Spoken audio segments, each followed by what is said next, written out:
আসসালামু আলাইকুম প্রিয় football fans. Inter Miami Columbus ক্রুকে 3-2 গোলের ব্যবধানে হারিয়ে পয়েন্ট টেবিলের শীর্ষে রয়েছে, যার কারণে কিন্তু MLS লিগে সাপোর্টার শিল্ড যে ট্রফি আছে সেটা কিন্তু জিতে নিল ইন্টার মায়ামি।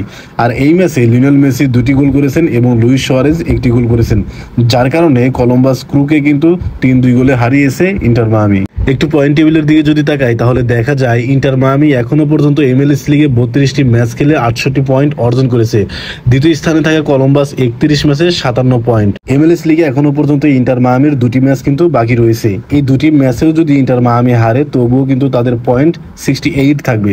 অপর দিয়ে কলম্বাসের ম্যাচ বাকি আছে 3টি, আর এই 3টি ম্যাচের 3টিতেও যদি জয়লাভ করে তাহলে তাদের পয়েন্ট হবে 66। তাই এখান থেকে বলা যায় ইস্টার্ন কনফারেন্সের হয়ে ইন্টার মায়ামি কিন্তু পয়েন্ট টেবিলের শীর্ষে রয়েছে। যেহেতু সাপোর্টার শিল্ড ট্রফি জিততে হলে ইস্টার্ন কনফারেন্সের যে দলগুলো আছে এবং ওয়েস্টার্ন কনফারেন্সের যে দলগুলো আছে এই দুই দলের কম্বিনেশন করে যে টিমের পয়েন্ট বেশি হবে সেই টিমই কিন্তু সাপোর্টার শিল্ড ট্রফি কিন্তু জিতে নিবে। ইতিমধ্যেই কিন্তু ইন্টার মায়ামি ইস্টার্ন কনফারেন্সের হয়ে পয়েন্ট টেবিলের শীর্ষে রয়েছে।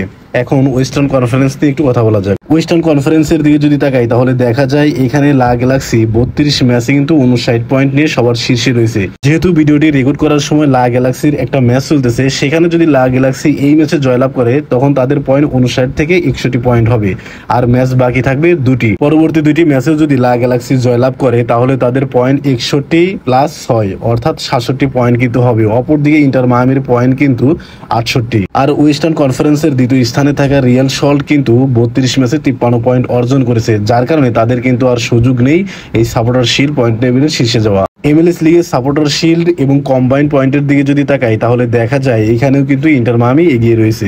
ইন্টার মায়ামি এখনো পর্যন্ত 32 ম্যাচ খেলে 68 পয়েন্ট অর্জন করেছে। অপরদিকে লা গ্যালাক্সি 32 ম্যাচে কিন্তু 59 পয়েন্ট অর্জন করেছে।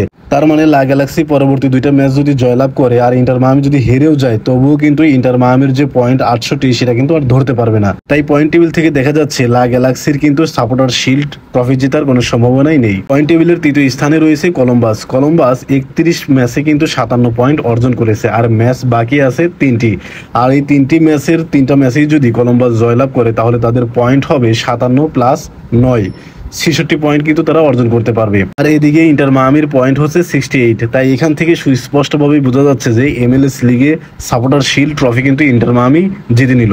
MLS লিগের এই যাত্রাপথে লিওনেল মেসি 17টি গোল করেছিলেন এবং লুইস সুয়ারেজ গোল করেছিলেন 18টি, এবং লিওনেল মেসি 17 গোলের পাশাপাশি তিনি কিন্তু 10টি অ্যাসিস্টও করেছিলেন। তার মানে এই সিজনে ইন্টার মায়ামির হয়ে লিওনেল মেসি MLS লিগে 27 গোলের সাথে সরাসরি অবদান রেখেছেন। এখনো পর্যন্ত লিওনেল মেসি ইন্টার মায়ামির হয়ে 34টি ম্যাচ খেলেছেন, গোল করেছেন 30টি এবং অ্যাসিস্ট করেছেন 17টি। এক কথায় অসাধারণ ছিল লিওনেল মেসির এই ইন্টার মায়ামির ক্যারিয়ার। তাই লুইস সুয়ারেজ এবং লিওনেল মেসির কল্যাণে ইন্টার মায়ামি কিন্তু তাদের ইতিহাসে এই প্রথমবারের মতো সাপোর্টার শিল্ড যে ট্রফি সেটা কিন্তু জিতে নিল।